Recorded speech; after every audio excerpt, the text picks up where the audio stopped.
Welcome to everyone. Let us start the FOSWL meeting today. As usual, it happens on the fourth Sunday of every month. Today, our President V.S. Sharma ji is not available due to his prior commitments with his family.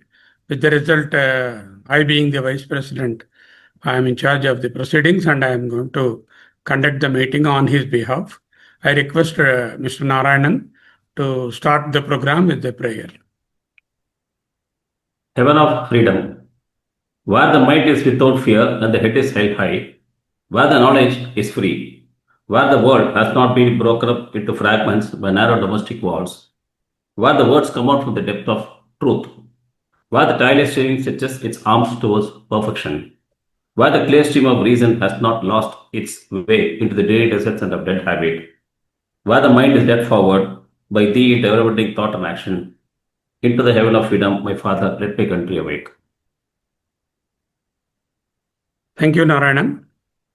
Just to remind all of you here, all the FOSWL participants of Chennai and other branches also, most welcome to all of you. You all know that with this monthly meeting we hold, this is the 177th monthly meeting, and this is being addressed by none other than my very close friend who lives in 500 meters or even less than that away from my home, where we share the same common community. We are in Chaitanya group of community in Bangalore, and he is also stationed in Bangalore, works in Bangalore. And welcome you all once again. And I request now to introduce the speaker. The speaker introduction will be done by my friend, Mr. Anand Kumar ji, who is being spotlighted for everyone. Please go ahead. Dear FOSWLians, our today's versatile speaker, Mr. Sudheer Dhurjati, hails from Vijayawada. After doing his engineering at Hyderabad's JNTU and MBA at IIM, he led a pioneering work in AI platforms, production innovation, and enterprise systems as a techpreneur. He is a member of the Indian Institute of Corporate Affairs and an expert in corporate governance. He combines engineering precision with strategic foresight and excels as a technologist, product architect, and governance advisor with deep expertise across technology and regulatory domains. Presently, he is Vice President of Technology at Sequoia Capital at Bangalore, where he leads initiatives at the intersection of cloud, AI, and enterprise governance. Outside his professional realm, Sudhir is deeply spiritual with a love for Telugu literature and the timeless verses of Pothana's Bhagavatam. Can I request him to render a poem from Bhagavatam if a speech on a future with fate and faith governed by AI permits the time? He also has a keen interest in Carnatic and Hindustani music. He blends technology with tradition and reason with reflection. He is an ever-young student of these disciplines. As he is Carnatic and Hindustan classical music lover, may I request him to participate in our sister online group, Chennai Annanagar Music Group. An enthusiastic vocalist, he finds creative expression in timeless depth of Indian classical traditions. His wife, Mrs. Subhasri, is a language professional, writer, and translator. Both foster a home enriched by language, music, and intellectual exploration. They are proud parents to Shishir and Sharath, who sync with families' love for learning and fine arts. Thank you very much. Thank you, Anand Kumar ji, for the sweet introduction of our friend Mr. Dhurjati. I have a lot of association with him from over 7 to 8 years, and we come from the same mother tongue Telugu. That is one bondage. Beyond that, his father-in-law is a Sanskrit teacher of mine. So that way I am directly connected with his family. As I said, we live in the same community too now. And it's nice to have a friend who is so well known to us to tell us all about his exposure to the area of his expertise and how best we will learn from him. Today we'll see. And if you have any doubts, please keep it to your mind and make a note of them. And at the end, of course, we'll have time for all of us to open the mic and ask the questions. Now, without wasting further time, I request my friend Dhurjati to go ahead, and his presentation is already shared here. And we look forward to you, Sudhir Garu, for a sweet talk. Hope I'm audible. Yeah, you Clear. are audible, visible. Slide Yeah. is visible. Yeah. No. So when I was asked to first present for this forum, I was thinking what would be a topic that is apt and that also kind of piques my interest. So then I kind of landed on this topic, and looks like it may or may not strike the right chord with you, but just stay with me. It's kind of little thought-provoking topic in the era of artificial intelligence. What happens to divinity and faith? What happens to religion? So these are some broad questions that we'll try to understand today. It's not an exhaustive presentation. I tried to keep it for 45 minutes and some Q&A, but we'll do our best, and we'll start the presentation with just a raise of hands of how many of you use some form of AI in your life, whether it is voice assistants or chat GPT. How many of you depend on it for your day-to-day work? Yeah, there is one. I think there is probably one in the group. Rest of all of you don't use anything. That's fine. I also use, so it makes us to both Srikant and me. Thank you, Srikant. You may lower your hand. So from voice assistants to AI-driven algorithms, we are seeing increasingly that AI is becoming the invisible hand in our lives. It is listening to our calls on WhatsApp. Immediately, it is suggesting something that entices us on Instagram. Immediately, we open the browser page, there is an ad that somewhat relates to the previous conversation you just had with your friend. So it seems to be playing an invisible role in our lives already. The beauty of AI system is AI systems can interpret anything. It can be normal text, it can be Potana Bhagavatam Padyams, it can be Shankaracharya's Viveka Chudamani. They can interpret anything, everything in any language. So they can interpret scriptures, texts, verses. They can analyze them, and they can really deliver, synthesize wisdom out of those scriptures and texts. So you can, if you have chat GPT, you can ask what are like the top three outcomes of following a specific spiritual path. It will tell you. You can name a specific spiritual path by Ramakrishna Paramahamsa or Adi Shankaracharya or Advaita. It can tell you precisely the answer that you're looking for. So this raises like profound questions, both ethical and spiritual. Could these algorithms enhance faith, be our companions in this path, in finding out the truth, in answering our questions, or would they dilute it? This becomes a very profound question. There are already in countries sermons being delivered by AI engines in countries where churches have less manpower. So you have to employ somebody, but there are not enough people who are interested in religion and faith. So people are deploying AI to deliver sermons. There are already some churches where AI is being used to, answer in confession boxes. So it's already going there.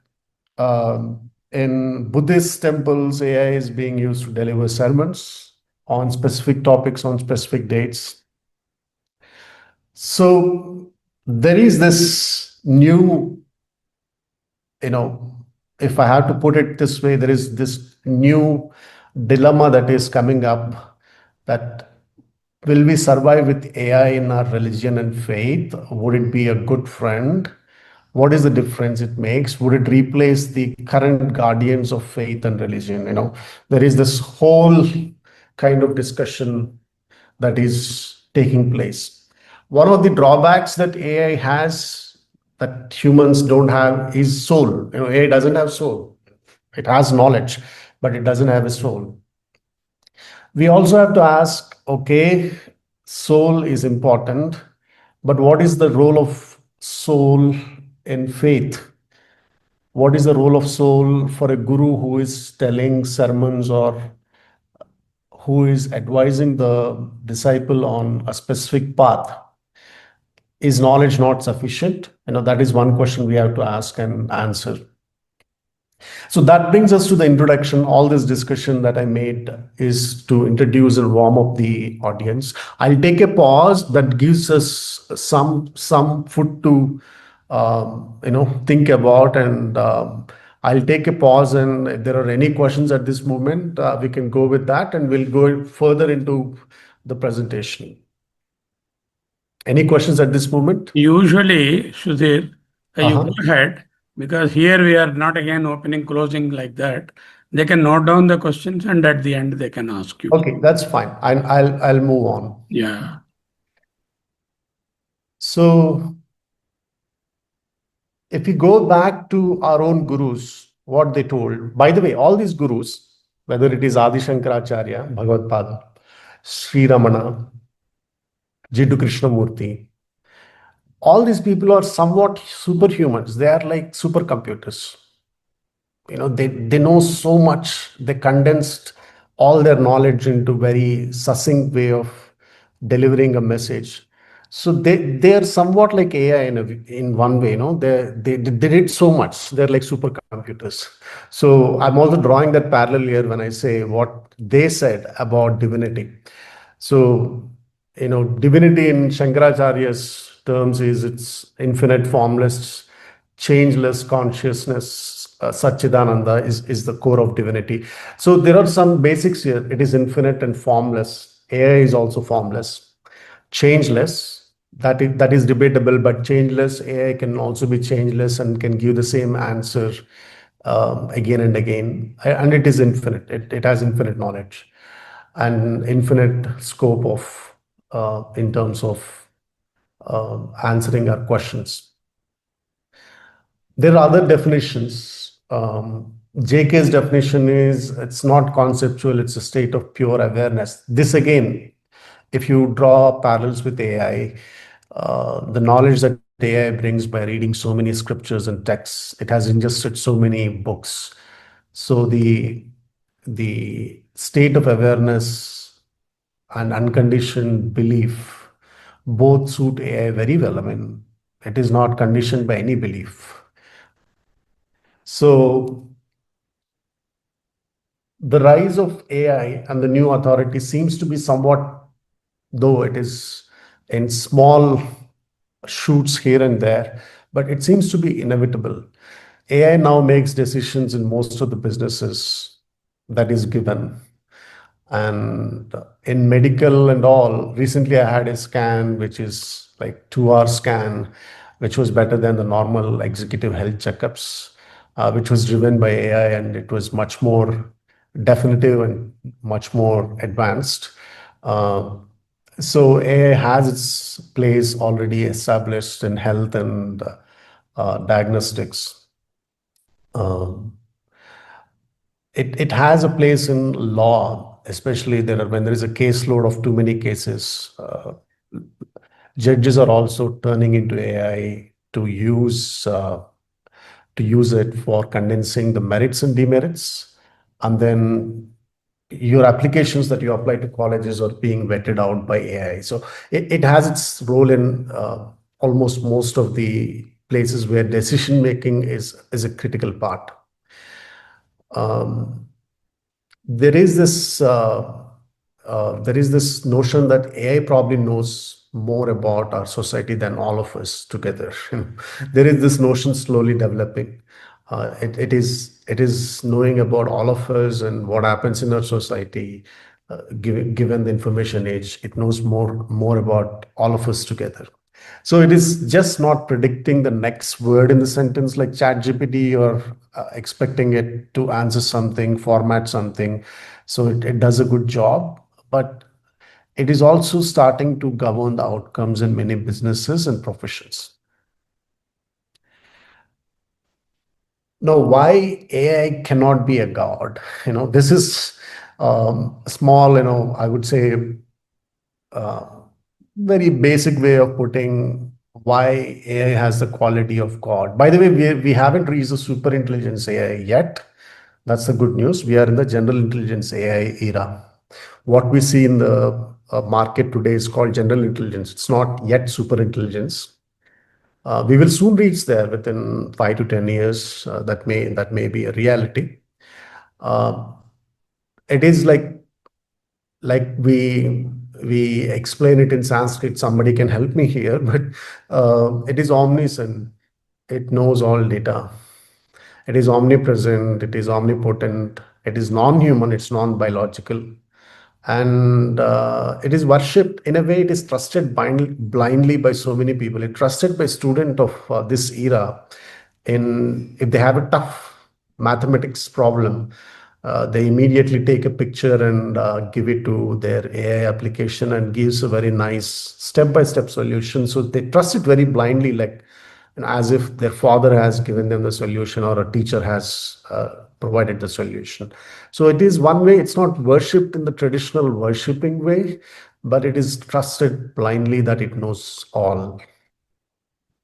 So does AI qualify to be a god? Yeah, but we'll see. Why yes or no, we will probably conclude at the end of the session with the collective wisdom of this group. Now, I want to just play this. This is some 8 months to 1 year old on where AI is being used today. So this is a 10-minute video, a small break from the slides. So enjoy it. Artificial intelligence, AI, the technology that allows a computer to think like a human. And it's everywhere you look. Online shopping, virtual assistants like Siri and Alexa. Welcome to the Church of England. But as AI gets smarter and smarter, how will it affect religion? Well, AI helps people get closer to their spirituality. Different faiths are starting to use it. Robots can deliver sermons, give advice. Santo, does God exist? And pray with you. It's a bit like Catholic Alexa. But could it be dangerous? For some people, that's a concern that we are stepping into God's shoes. Or even sacrilegious? The robot will never replace a rabbi because he has no soul. As every major global faith is discussing its relationship with AI, we want to find out if it will transform religion.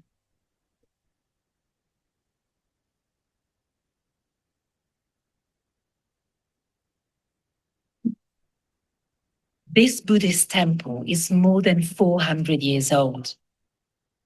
And inside is a robot. It's designed to look like Canon, the goddess of mercy. It's called Minder. It's neither man nor woman. It's made of aluminium.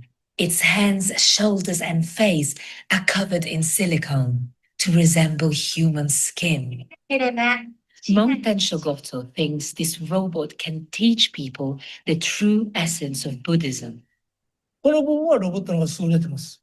私は死んだらもうそこで、だけどね、ロボットはね、一番いい方法をずっと考えながら、AI で考えながら進化させていくことができるわけだ。これは優れたものですね。ロボットは死ぬことがない。These university students have come to see Minder for the first time. A whole sermon delivered by a robot. 最初の印象は正直、んっていう、その中になんか心があるのかなっていうぐらい実在してるのかなって。アンドロイドは若い人たちに仏教っていうことを伝えていける。But not everyone felt at ease with it. 機械の声っていう感じがして、私はアンドロイド観音の説法を聞いて実際手を合わすっていう気には少しならなかったんですけど、なぜならなかったかというと、多分私自身にもその囚われがあって。Should we automate spirituality? Isn't it a bit sacrilegious? それは冒涜でも何でもないです。それがね、徐々であろうが、あれだろうが、やっぱ他の宗教にも変化を与えるだろうなと私は思っております。Is Monk Goto right? Will other religions be as open to robots and AI? Here in Poland, Catholicism is the predominant faith. Gabriele Trovato has been building this for the past year, and it's almost ready. Its name is Santo. Gabriele says this is the first ever Catholic robot. It was clear to me last year during the lockdown when many people started complaining they couldn't go to church. So in this sense, a machine like Santo can give a hand. Are you proud of Santo? Yes, it's my son. It's my baby. Santo is programmed with 2,000 years of knowledge about the Catholic faith. He's ready to meet worshippers for the first time. My name is Santo. What brings you here on this beautiful day? Santo, is there a heaven? It is easier for a camel to pass through the eye of a needle than for someone rich to enter the kingdom of God. So it wouldn't answer my question directly about whether there is a heaven, but it did reply with a verse of the Bible that I thought was quite relevant. Dzień dobry, Santo. Nasze bliskie, które są w niebie. What did you make of it? Byłam sceptycznie tak nastawiona do robota. Może nie do końca miałam rację, że czasami nam pomaga swoje myślenie skierować na właściwe tory. I think it is impressive. It's a bit like Catholic Alexa. Do you think that it gave you a satisfying answer? Well, I think that's the problem with artificial intelligence, that sometimes those answers are very vague. You're not asking where the closest restaurant is. You're asking about spiritual things. So he's helping you finding the own answer. But not everyone is sold on Santo. Would you? He's stressed. He knows we're talking about him.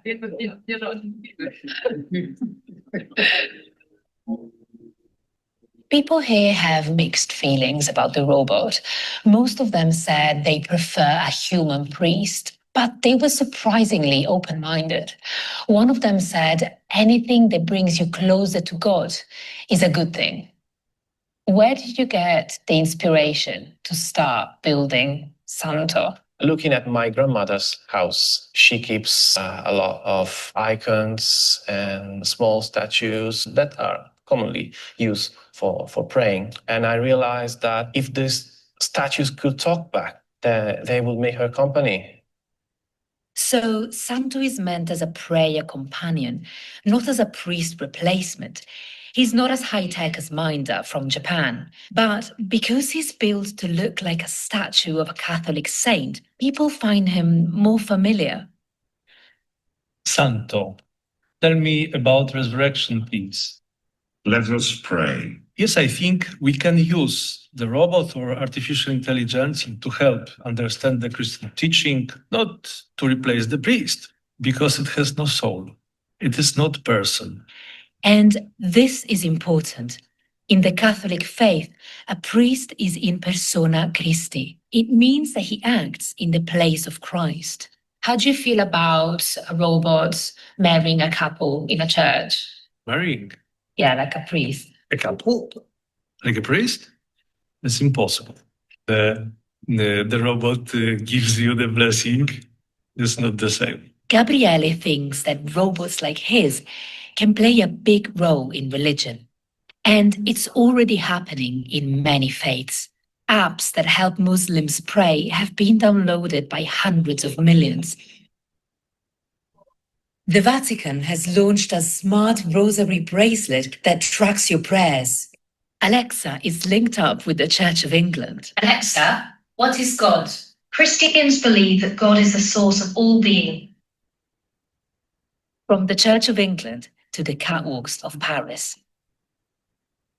Dior is a model from America. She's just appeared at Paris Fashion Week. But there's something else she's working on. She's developed Robo Rabbi, an algorithm that helps you be the best version of yourself. Inspired by my interpretation of your parasha, I will create your challenge.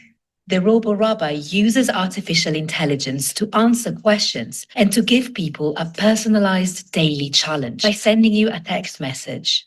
What Robo Rabbi does is it makes the tech right in your home. You wake up with a text, it pushes you towards being your best self more than seeking out a rabbi from people who maybe wouldn't do that otherwise. I think it makes religion maybe more accessible, more integrated into everyday life rather than being this separate thing that you have to go seek out. It's seeking you. She's been trying it out on her family. Have you done the Robo Rabbi challenge? I did. I actually signed up along with my grandma. And my favorite one was it challenged me to turn my phone off for an hour, which for me is very difficult. Now that I've done it, I can definitely see the value, and I could see, tagging friends on social media to participate and pass it along. So could an algorithm and a rabbi work together? We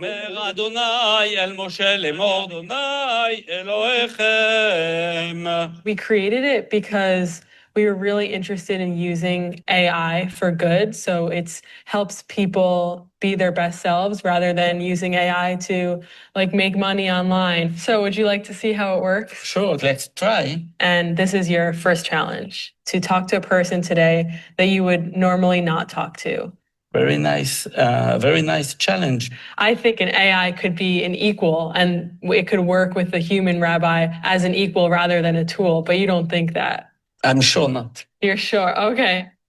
What did you make of Robo Rabbi? It's a very good thing to use technology to improve the spirituality, to help people to do good things.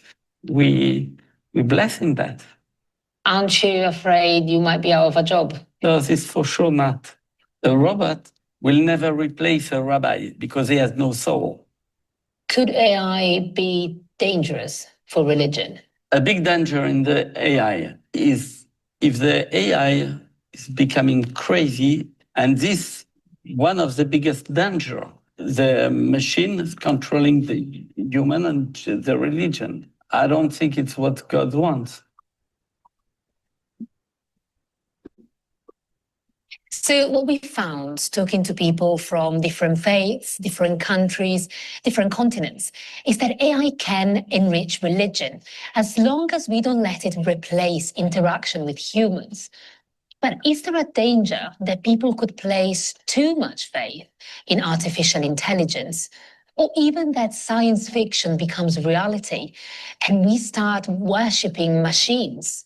I think there's a danger in assuming that artificial intelligence has super agency, that it is in fact making beneficial decisions on our behalf intentionally because it wants to. So we've got to be careful we don't trust AI too soon. Do you think that is happening, though, to some people? Absolutely. I don't necessarily think that people are having real religious experiences when they say they feel blessed by the algorithm, but it's a way of talking, a metaphor that inherently gives AI supremacy over their lives and their choices.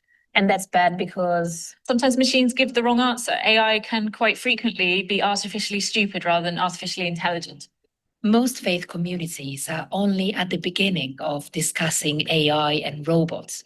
But whether we like it or not, this technology is here to stay. And with many religions contemplating it or developing tools and techniques based on it, it could change the way we worship.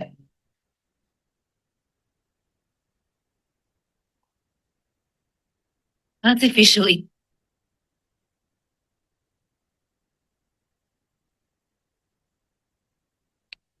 Okay, that takes us to the next slide. Intelligence, AI.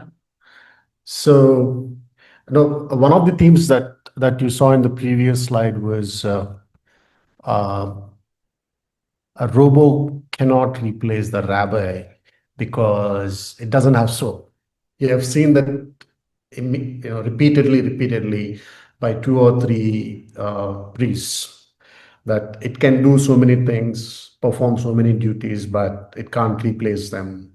There is some existential fear and legitimacy question that is reflected in that comment by a couple of priests. And if you see on the other side in the video, there were like people who appreciated the role of AI because they don't need to seek out, because seeking out going to a guru who is very difficult to reach may not be the choice for everyone. They want their personal version of their guru and their personal path to reach the Almighty. That's one of the other theme that is reflected in the video. And there is the general fear that super intelligence, if it becomes crazy, can it lead the people to destructive paths? Because once people start putting faith in super intelligent AI, and if it tells them, thou shall do this, and that act is somewhat destructive, then it can be really dangerous for the entire human race. So what happens, though it's not a reality today, in 5 to 10 years, super intelligence will be omnipresent. By the way, I hope I made the distinction between general intelligence and super intelligence. What we see today is general intelligence. AI is as good as people or normal, educated human being in doing their tasks. It is not super intelligent. You don't have an AI algorithm that is same as Shankaracharya, which can interpret multiple things and distill the wisdom out of multiple things. You don't have an AI which is equal to a superhuman yet. So that's the distinction between general intelligence and super intelligence. Now, once we reach super intelligence, matter of 10 years, as some predict, matter of probably less than 10 years, as some predict, the general unease that is there, that is there among everybody, is that it may end up serving initially. It may end up, being the best friend initially, but it is like the wolf in sheep's clothing that may invisibly try to rule the human mind. That's the general, predisposed fear that we all have.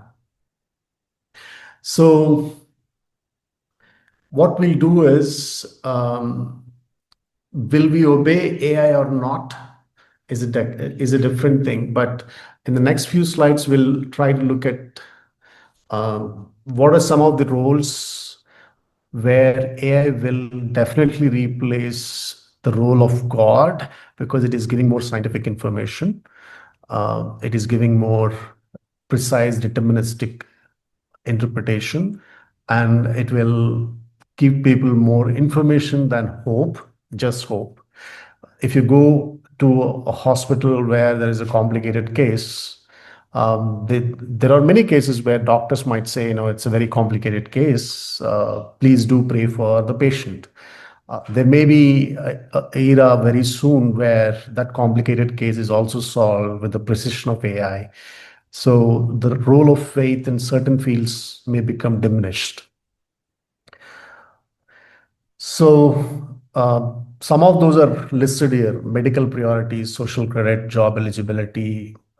The karma word will have a twisted meaning now because you have more precise information, biases in encoding, all of them become the new karma. How the algorithm encodes the results become your new karma in hospitals, in job admissions, in social credit systems, and so on. So it's not just the illusionary karma that we all were carrying, that if my karma, my fate is good, I'll end up in this job, otherwise not. That's not going to be the situation. That's going to be decided by an algorithm more and more in the near future. So is the case in other fields as well. Even in the case of courts and judgments, AI will play a very crucial role, and the karma is coded by AI. So that's going to be a reality, whether AI takes the place of superhumans and the ultimate guru who will show us the path to the truth. Whether it shows the path to truth or whether it takes that role or not is a secondary question, but it will have a very dominant role in deciding the karma of human beings. There are many examples. Some of them you have seen. The Kyoto one, I believe all of you have seen, Mindar robot. It's a nice thing that people started appreciating it, and Japanese, one of their most advanced civilizations, they're using AI to receive sermons, and there was one more very fascinating visual where Aarti is being given to Lord Ganesha by a robo. That's not AI though, but it's just mechanical robot. And there are these confession booths and all of these. So there are a lot of examples where AI is taking the role of the priest. And it's not very uncommon these days in cities. The Varalakshmi Vratams and Satyanarayana Vratams are all playing either pre-recorded version of the puja. There is no priest that is coming to the home, or people stop because they can't read their native languages anymore other than English. Thanks to our education system, people play that and then they perform the puja. They follow the instructions given in the ritual in the YouTube. YouTube is the basic one. That's a pre-recorded one, YouTube video. But there are apps also these days which will give you all the chants and all the puja prakriyas in a very structured way. And they can keep pace with you. So in the future of machines where there are algorithms, there are machines, there are humans. Where does faith go? What is faith? I mean, what is the definition of faith? Is it faith in self, or is it faith in truth beyond systems and algorithms? And if so, what is the truth? Or return to the sacred silence, like Ramana Maharshi said, is it faith in that sacred silence? That's the ultimate thing. So where does faith go is a big question. One of the ways that I think the future will evolve, this is like a 3-decade roadmap that I've put starting 2020. We are already in 2025. We are in the middle of the emergence stage. There are 4 stages: emergence, integration, ascendance, and transition point. Like 2050, I put as a transition point where AI will take over the major role in faith and religious institutions. The current stage we are in is the emergence stage, where you have basic use cases where people begin trusting AI for personal guidance, replacing casual spiritual roles like a priest, and replacing it with an app or with a robot. Some of the things that you have seen. So a guru is replaced by an app. You can ask the app the answer to your question, and it will respond referring to the many texts that it has. If you want to write nice spiritual paragraph, you can use AI to assist you to proofread it and make it better. It can write better than you. So people are using those kind of tools. It's the emergence of AI in faith and religious activities. Soon we will enter a stage where there will be AI metaverse temples. There will be special temples like Tirupati, but offering totally a different experience where you enter and you will have AI metaverse darshan of Lord Balaji, a more enthralling and more inspiring darshan. So You will have AI generated scriptures. It will be more personalized to you. It will be more personalized before you enter the temple. It will know about you. The experiences could be totally different in the next 10 years. You will have AI temples and AI experience centers where religious take the center stage, but the orchestration is done by AI. There are no priests. It is just like you enter a big hall of or a planetarium kind of auditorium, and then you experience your version of faith, and then you come out. That's going to be like a adventure center or recreational center, whatever you may call, but there will be definitely some change in the way things will shape up. Slowly, it will actually go to a stage where there'll be chips and devices that can be inserted into neurological systems and influence your state and bring you closer to mystical states, which only Maharshis and others could reach. So there will be such kind of transition in 20 years. That this is my very, very wild thinking, but there'll soon be such kind of state where people would want to implant those things to attain certain mystical state. And there'll be legal battles and people fighting for the restoring the status quo or restoring the previous state. There'll be special interest groups which will be fighting for AI being there in their lives. So all that will happen in the ascendant stage, and then there'll be a transition point where AI will start governing moral, spiritual, and existential decisions that people have. Will become more algorithmic. Humanity begins to worship, consult, and it will also do that at scale in the last stage. And it will depend on AI for decision making. It is like, shall I do Graha Pravesam this month or next month? And what's the question you want to ask AI? Then it will tell you there is no need to do Graha Pravesam given your financial situation now. You do it when you're comfortable next year. That's how it's going to answer, because it knows so much about you. It will be personalized. So it will be used as a very faithful guide and faithful guru. So those are like 4 stages in the emergence of AI to the transition point where it will fully become part and parcel of our lives. This visual again, it tells us, whatever I've just explained, it tells us all the 4 phases. The first phase is, as we are already in the first phase, it has emerged, replacing casual spiritual roles.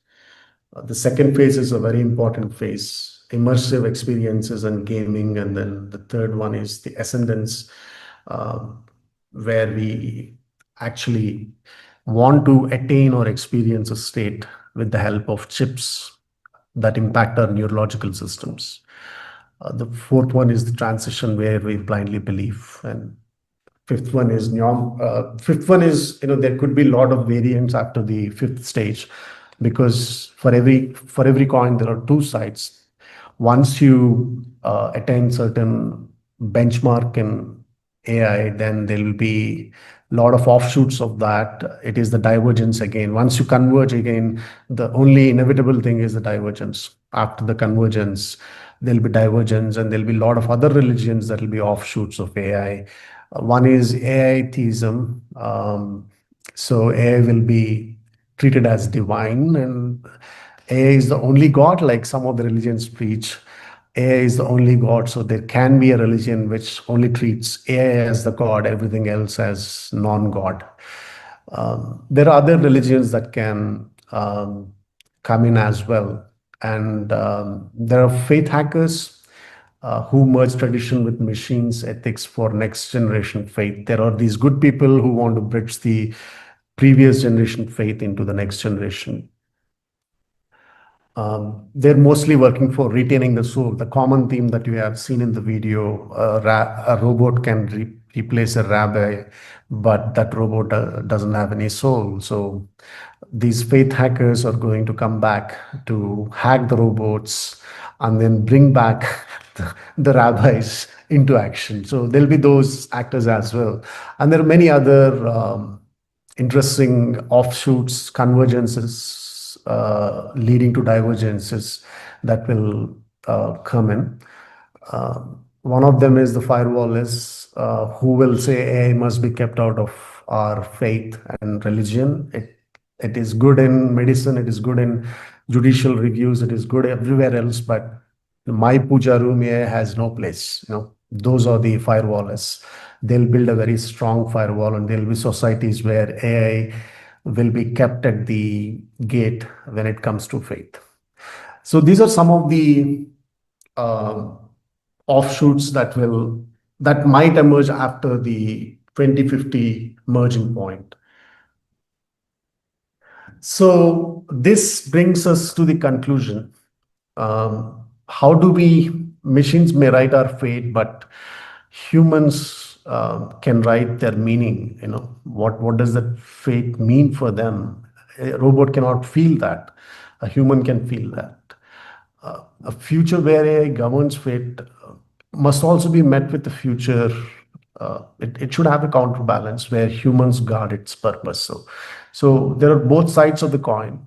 So we haven't reached the era of superintelligence yet, but by 2030, as many predict, you will see the emergence of superintelligence in many fields. So the conclusion is more of a balancing one, a middle path, that there should be both sides of it. Take the best from the robots, but also have some force that will guard what the robots are doing. With that, I would like to conclude. And I have some backup slides, but I would like to conclude here and open it up for questions. Okay.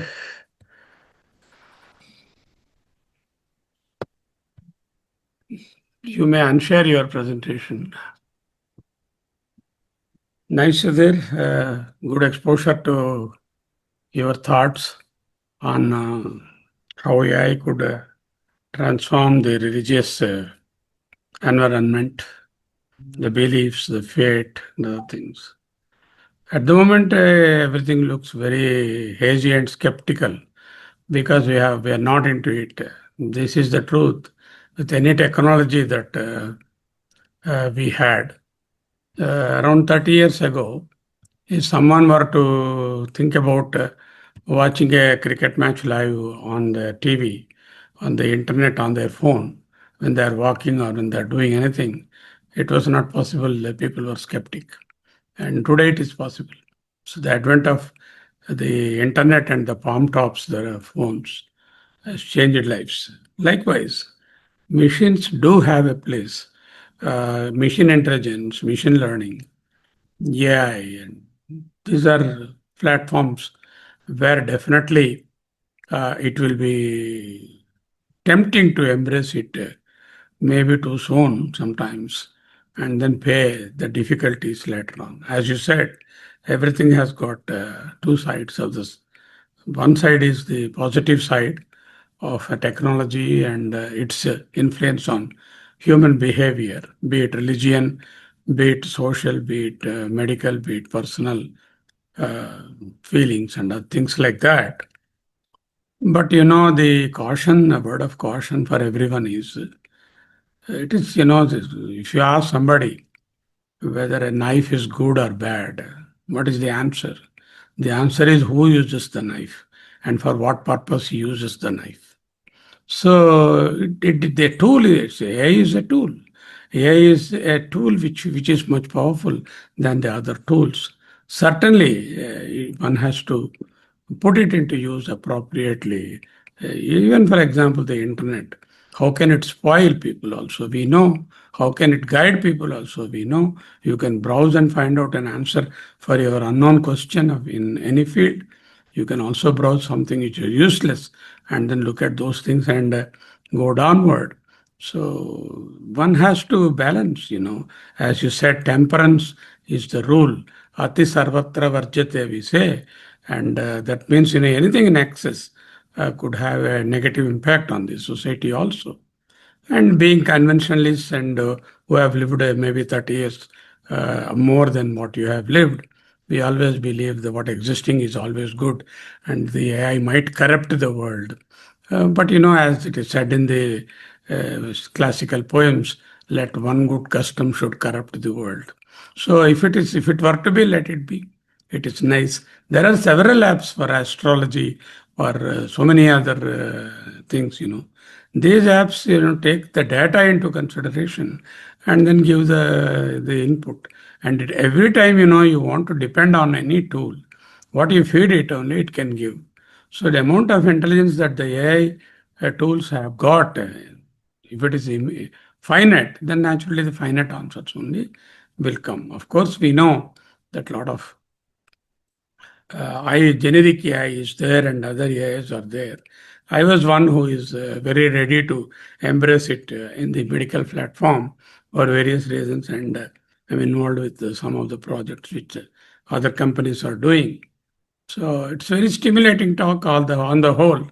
It's very interesting, and let me see what my friends have to ask you, and then get your ideas on their viewpoints on this. And now the mic is open for everyone to go ahead and ask questions to Sudhir. And maybe I request to start with Ananda Kumar and then Narayanan, and then we can go ahead for the rest of the persons. Okay. Shall I ask? Yeah, please go ahead. It was a good presentation, Mr. Sudhir, very eye-opener also. My question is actually, we have been coming across a lot of information either in the net or whatever it is actually. We don't have any means to decipher or to know whether it is AI generated or a real thing. Yesterday I got a news, there was a news item as if BBC is propaganding it. A big ship going near the USA and then drowning, that of things like. And then one person asked what it is AI generated. But when you look at it, it looks apparently very true thing or true news. So mostly we get misguided. So how do we prevent it from that? Or how do we try to insulate us from that? So there are tools already. Google does a fact check on the news page. It gives you whether it is a fake news or not. But there are tools which can really go through the text and tell you whether it is generated by GPT. One human eye tool that you can do is the way GPT generates answers or AI generates answers is the Oxford grammar, that there'll be a lot of commas and, you can easily figure it out. They have copied and pasted the GPT answer. But there are other tools like originality.ai is one tool. And then if I recall, Google has a built-in algorithm for their news feed to do fact checks, whether it is reported in other sources like PTI and others, which are more trustworthy. Or does it match with any previous similar articles from the author or the source, which were flagged as, not facts. So there are a lot of tools. In the emergent stage, what happens is there'll be a lot of actors to cash in on the monetary opportunity. So there'll be a lot of people who are generating articles. Even our newspapers, if you read the online versions, Times of India and all, they're taking articles from Reddit and Instagrams and rewriting the true journalism is gone these days. No journalist goes out and reports. So that is the era we are in, but there will be a counter to that because there should be a quality benchmark of what comes out. So it'll come eventually, but Google has already started that. There is a fact check. At the end of the news, there will be a fact check section. Okay. Thank you. Yeah, Mr. Rao. Yeah. Dhurjati garu. Yes, sir. See, the artificial intelligence got intelligence lot of accumulation of knowledge, but no intellect. And since no intellect, no divinity, no emotions, it's all artificial love. I feel so. So no soul. No soul means no intellect. It's not intellect. Only intelligence having. I feel. What do you say on that? I agree with the no soul part, but the soul is also, an outcome of value system that is inculcated in a person. Soul otherwise is a very esoteric term, right? You have a heart, you have a liver, you have a brain, you have a neurological system. You can train a human being to become the most cruel beast, or you can train him to be a saint. So the soul eventually is a blended reality of the knowledge. When it comes to intellect and intelligence, there may be a fine difference the way it is applied.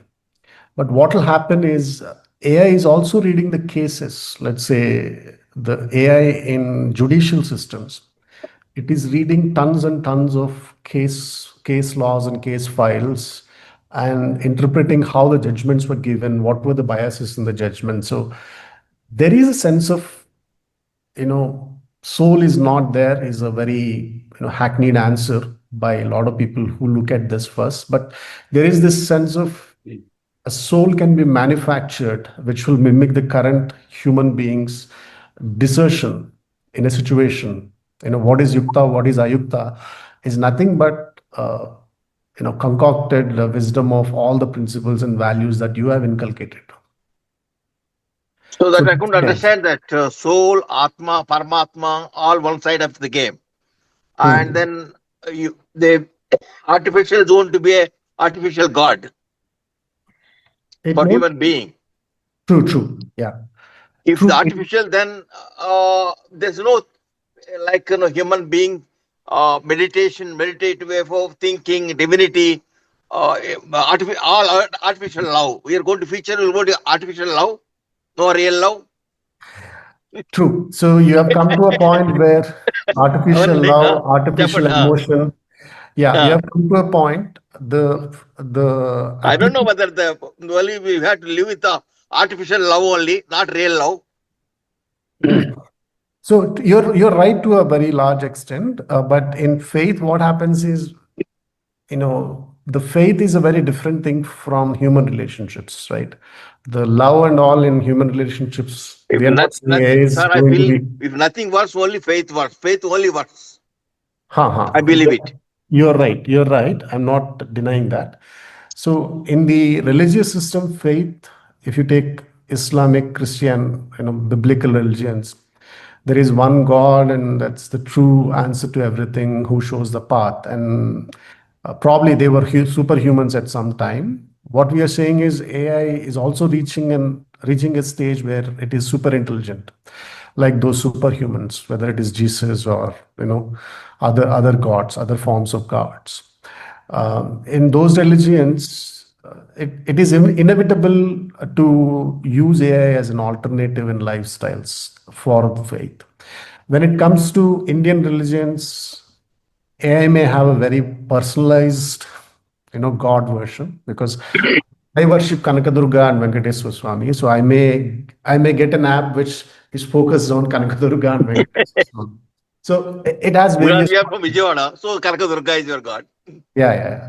So it has some Satya Sai, devotees, Sai devotees, other Baba devotees. They'll have another version. So there is personalization in AI, which is not there in the current religious system. There is no personalization. There is only centralization, right? So there are some weaknesses of the current religious and spiritual systems. So AI will correct them for good. So it has some role there.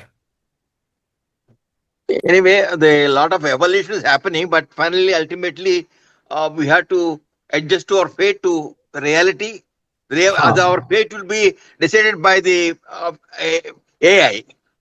Yeah, ultimately. I told, right, the new karma is not like the natural karma that we all were taught that this is our karma.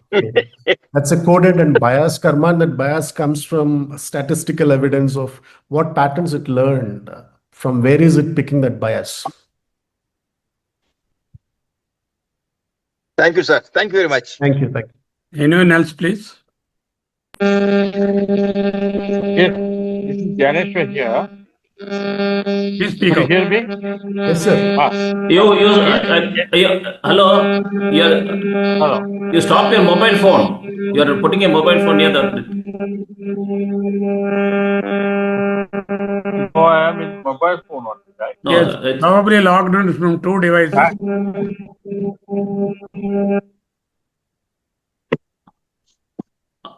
Now speak. Yes. No. Whether AI can be used in astrology, future diagnosis of my ailments, and in stock market, can it be used? Any apps are there? Can you please explain me, sir? For astrology, many apps are there. The second point you made was what? Mind reading, is it? We were not able to hear you clearly. There is my ailments, medical ailments. So medical ailments, AI now has started integrating from diagnosis onwards. The CT scans and the images will be compared with thousands and crores of previous CT scans and images for proper diagnosis than a human being, may make or ignore certain portions of the diagnosis. So AI is already there, and there are, like, I think in Hyderabad and Bangalore, there are already AI diagnostic centers. Neura is one of them. Fujifilm, Japanese based, they give you an appointment, 2 hours, and you come out after the diagnosis. They'll tell you, 2, 3 focus areas. Instead of going the typical executive health checkup fish market we go through in hospitals. Sorry, there are some doctors, but that's how the patients feel when they go for executive health checkups. It's like a fish market, diagnosis market. So you have very good apps already in healthcare and medical. Indeed, there are hospitals in the United States which have special departments for integrating AI into neurology and pathology and diagnosis, all diagnosis related sections of medicine. Coming to your last one, stock markets, sir, every stock market app that you're using is governed by AI. They're all algorithmic trades. Whether you use Zerodha or any other app, they're all algorithmic trades that you see. Most of the trades. So they're governed by AI. So it's already there in the emergence phase. Anybody is using in Chennai for future diagnostic medical field in Chennai? I'm not sure about the diagnostic centers in Chennai. I know for sure there are Bangalore and Hyderabad centers. Chennai might already have something like Japanese-based diagnostic centers which are using AI and scans together. I think Dr. Sharma may throw some light on this. Here, is there a center which can tell you about future ailments? Is there a AI? No, it's not like that. It is always an integration of the human effort along with the machine. It's a combination of both. See, for example, whatever CT scans we read, it pattern recognition, isn't it? Suppose you give me a CT scan, I recognize a pattern and say these are the possible options as a physician. But what AI does, it reads similar patterns a number of times, many manifold times than a human brain can retain and recollect. So the ability for it to narrow down to a particular diagnosis is much better probably. In the long run, yes, a physician is the one who judiciously uses the technology of the AI and his experience, then only you'll be able to come to a proper conclusion. Don't go and say there is an AI center, I'll go and get them there. Sudhir made a comment. I'd like to disagree with him. So I definitely want to disagree with him. Let us not, there are some doctors here, I'm sorry. Okay, that's fine. Yeah, I tell you, just now somebody has put it, artificial love. Artificial love is what? What you see in the cinemas between hero and heroine. Is it love or artificial love? You're seeing artificial love only, you're enjoying it. They are loving, they are romancing. So artificial love, ultimately, when it comes to your personal experience, you don't want artificial love.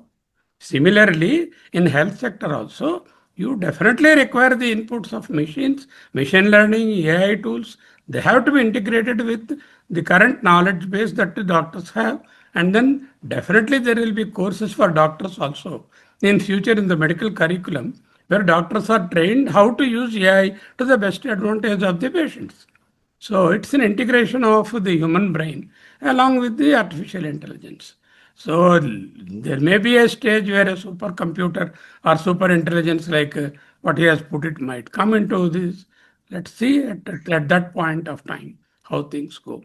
So till then, don't bank on, go to a diagnosis center and tell me through AI what disease I have got. Please don't do that. My strong advice is not to submit yourself for these experiments. Please Yeah, don't this is do still that. the emergent stage. Sudheer It is also. still the I'm emergent telling. stage. Yeah. There is what is called a personalized physician. Now, when you go to a doctor, not only the doctor knows your disease, he knows you in toto. And then if that can be established between the doctor and the patient, certainly it will give a lot of value to the patient other than the diagnosis and treatment. Machine can give you a diagnosis. Machine can suggest you a possible treatment. But you just now you asked, machine cannot give you a love and affection a doctor can give. A soothing touch by a doctor on the patient's shoulder is a very different from a machine telling you have this, you don't have this. Yeah. You just think over. You yourself will know whether you submit yourself for an AI doctor or a regular doctor. Yeah. All the same, I'm saying a regular doctor should use the tool to the best advantage of the community and see that he gives the best benefit and reduce the amount of human error in taking proper decisions at the right time. That should be an approach rather than saying I go to an AI doctor, I don't require a personal physician, which is not right at all in my viewpoint. Since you asked, I said. Yeah. Okay. So thank you. there are AI girlfriend, AI boyfriend applications already. If you want Yeah, AI love, they will be there. All those things will come. Okay, so Mr. Jaykumar had a question. I think he was unmuting. Yeah. Jaykumar sir, please go ahead. I think he's done it erroneously because. Yeah, he unmuted and again muted himself. I Yeah, think he can unmute. I have made everyone capable. he can unmute, but He doesn't have a question. That's fine. Yeah. I know we are past 6:30. Just doing I it. think there is some time we can close it now. Maybe you can propose vote of thanks, and then. I know somebody asked me to recite Potana Padyam. I'll try to conclude it in less than a minute, and then we'll say. Srikanth has put up his hand. Srikanth, go ahead. I don't know. Yeah, can you hear me? Yes. Yeah, we can hear you. Please tell. Yeah, I mean, it's a very interesting topic, one which is actually still in experimental stage, actually, right? So we might say that, the AI is going to evolve and take over many of the roles that currently humans are doing, right? But if you look at the basic premise is that, who is behind the AI systems, right? It's the humans, right? Yeah. Ultimately, if the humans are not coding that, where is the intelligence coming from for the system? It is not taking automatically. It cannot evolve on its own. It's all the human intelligence that is going behind it. So it cannot assume a divine form at any point of time. Maybe it might customize you as per your faith and belief. It will give you so many options to choose from. But saying that evolving AI as a divine, as an artificial divine, it will still not be like taken as a the same way as we have a divine, right? So I still feel that AI is evolving, and the hand behind the evolution is that of a human intelligence. It's not a self-sustainable intelligence, right? True. This is a very well, but very well articulated point. Yeah, you're right. And AI may replace, may not replace, but it will definitely penetrate into the faith circles more than we imagine, given the lifestyles and given the pace at which technology is growing. Uh, Whether the ultimate will happen or not, whether it will replace Yeah, the but very rabbi. interesting. Yeah, very interesting take on the way you put the roadmap also looks very interesting, and definitely it might evolve into that. But again, what I understood and what I felt definitely it has a big role to play in life humans, because we are becoming lazy in doing a lot of things, and we may also even surrender to ourselves by saying that we are not using our intelligence, but the people who are actually behind the AI systems are using the intelligence to make sure that everything they want to achieve, they're going to achieve in that way. But if we as humans, if we surrender to these machines and the intelligence of the machine, definitely we are going to go for a downfall, right? It's not like even divine cannot help us in coming back. True. Very good point. In your argument, only one thing that I would like to highlight is AI is also coded by a human being, so it is his or her intelligence. Yeah. Actually, it is coded by a human being to read scores of thousands and thousands of previous files and data items. The intelligence is coming from the data rather than the coding. Yeah. Majority of the intelligence is coming from the condensed, wisdom out of the data. So the person who is coding AI is just a AI worker. He's not like a super intelligent human being. But the data is giving it the intelligence. That's the only qualification I make. You're apt in saying that it cannot replace, might not replace in the near future. Yes. Yeah, what you said also, you're saying that data is the ultimate crux of everything. But if you just look at have the algorithm in place given by the AI worker, as you call him, if he makes some erroneous algorithm, would you think that analysis would be correct? Definitely. Yeah, there can be bias in the way it is coded. Yeah, that's what they say. Now that even look at that, many of the algorithms they'll have hallucinations. That's what they call, right? So that has to be still more evolved to actually say that this accuracy is almost close to 100%. Agreed. Yeah, well taken. It's still in the emergent stage here. Okay.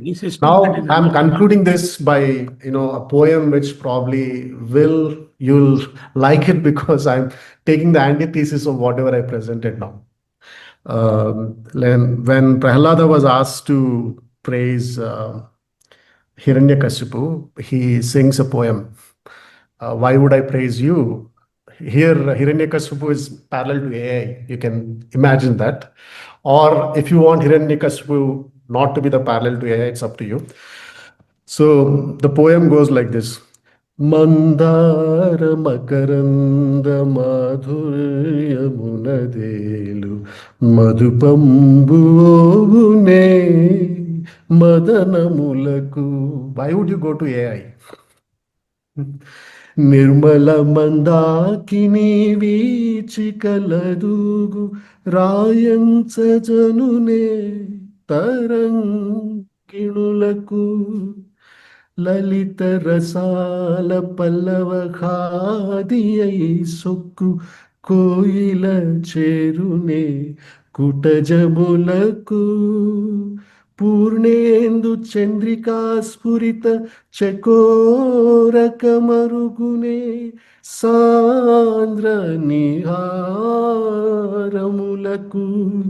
అంబుజోదర దివ్య పాదారవింద చింతనామృత పానమ విశేషమత్త చిత్తం ఏ రీతి నితరంబు చేరనేతు వినుత గుణశీల మాటలు వేయునేలా వినుత గుణశీల మాటలు వేయునేలా. So he is telling Hiranyakashipu, why are you making all this thesis? I'm not going to deviate from my faith. My faith is so strong. Right? So I'm going to end the session with that Potana Padyam. which says pure faith is finally pure in its form and in its meaning and intent. It won't deviate to any other thing. Yeah. Hope that brings a good conclusion to the talk. Very nice, Sudhir. Once again, it is a very thought-provoking talk. And as you said, any evolving technology has to be examined with caution. And you have given enough caveats and enough cautions to everyone. And you balanced and articulated it so well. And when I asked you to speak on into this topic, particular FOSWL, you readily agreed, and my special thanks to you. And it's a thought-provoking session, and equally is the discussion part. And nothing is sort of final words, nothing is written. So everything is open, and we all will have to wait and see how things go, and let Narayanan present the vote of thanks. And then with that, we will close. And only thing is, I have an announcement to make. That is the next month we are having on the 4th Sunday of the next month. One Mr. S. Raghuram, he lives in Seattle, and he is going to speak on what is process management, which is the topic. He is my nephew, none other than my own sister's son. He is specialized in engineering and then followed by Young India Fellowship in New Delhi, he did. Then he did his MBA from USA, and now he is working in Seattle.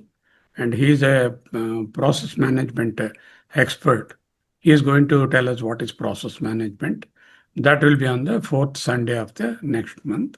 We will circulate to you, and please attend and be enlightened about the areas. And FOSWL, as you all know, are taking experts from different fields and trying to imbibe their field, the knowledge related to that, so that we all are updated and we don't lag behind much in understanding what things are happening. And one attempt is to bring Sudhir here, who has certainly made us better than what we were when we started with this meeting.